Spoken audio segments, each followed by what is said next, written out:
Welcome back to Ask Allison. Here's today's question. Someday I want to travel the world, but I feel like having a therapy practice means I have to be available all the time. Is there an ethical way to maintain my practice and once this is all over, be able to travel like I want to? And I believe what they're saying, once this is all over, meaning COVID. So I'd like to thank Therapy Notes for sponsoring us. Absolutely. Absolutely. So I'm going to recommend telehealth training if you haven't gotten it already. I know a lot of us have kind of been winging it over the last few months.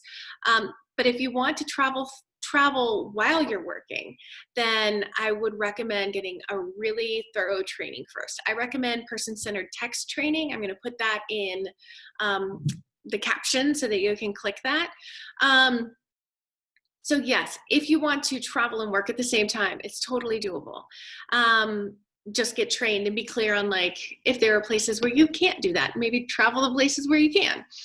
If you want a true sabbatical, then you can absolutely pause your practice for weeks or months or even years and then return. Private practice is probably also the only therapy job I can think of that allows you to save the money and still be able to eat in the meantime. Also, I mean, it's the highest paying therapy job I know of. So you're kind of set up well for that with private practice. It's also going to be necessary for you to look into what your state or city says that you're responsible for while you're gone in terms of like business licenses.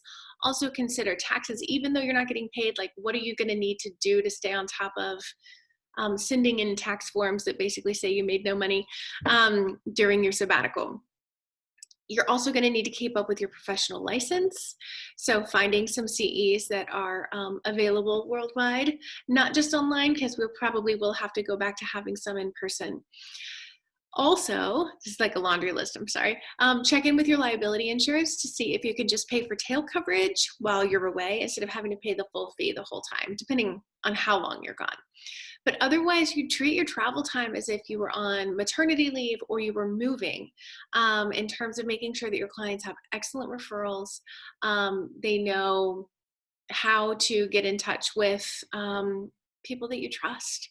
So I also just want to say, and y'all know I get on this soapbox, that like being a therapist does not mean that you have to give up parts of yourself. In fact, I can imagine that your expanded perspective when you come back from all this travel is probably really going to benefit the future clients that you see. So I want you guys to have what you want. You got to know what you want. This person clearly knows what they want, which is great. But I want you guys to have what you want, and that's absolutely possible with a therapy practice that you're the boss of. So I hope that it's safe to go soon and that your adventure is everything that you hope it could be. If any of you guys have questions for me, please send me a DM over on Ask Allison. No, send me a DM over on Instagram about Ask Allison. Just say, I'd love for you to answer this on Ask Allison, and I'm happy to do it. Take care.